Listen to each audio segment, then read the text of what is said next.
पालघर लोकसभामध्ये आता चांगलीच रंगत पाहायला मिळत आहे। पालघरमध्ये अखेर महायुतीने सर्वात अखेरीस का असेना परंतु महायुतीचा उमेदवार जो आहे तो जाहीर केलेला आहे।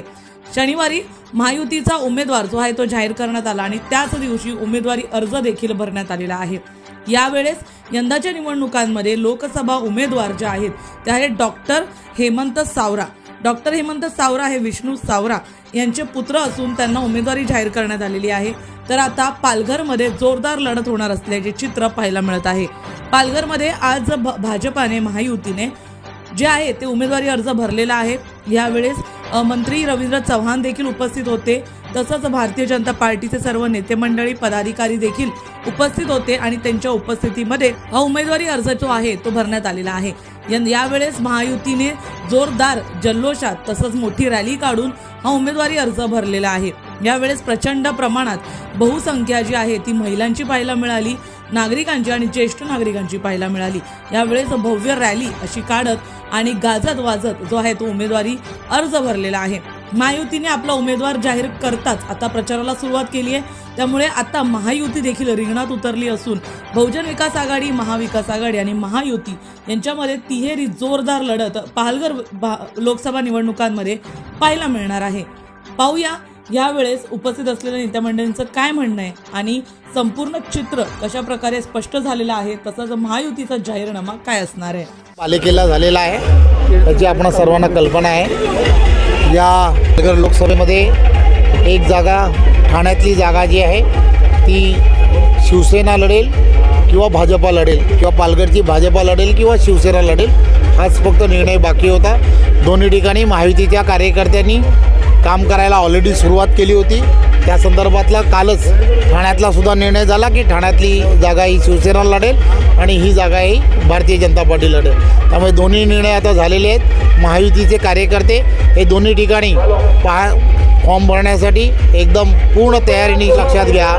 राजेंद्र गावित 100% नाराज नाहीत। काल रात्री मी महायुतीचे आम्ही सर्व कार्यकर्ते पदाधिकारी आम्ही सर्वजण एकत्र बसलो होतो।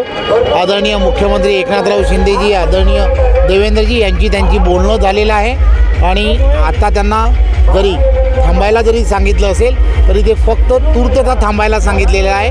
महाराष्ट्राच्या राजकारणामध्ये पुन्हा त्यांना महायुतीच्या माध्यमातून सक्रिय करण्याच्या संदर्भातला निर्णय हा महायुतीचे सर्व नेते मंडळी आहेत, मुख्यमंत्री एकनाथराव शिंदे असतील किंवा देवेंद्रजी यांनी ऑलरेडी घेतलेला आहे। जाहीरनामा काय आहे आगामी निवडणुकांसाठी?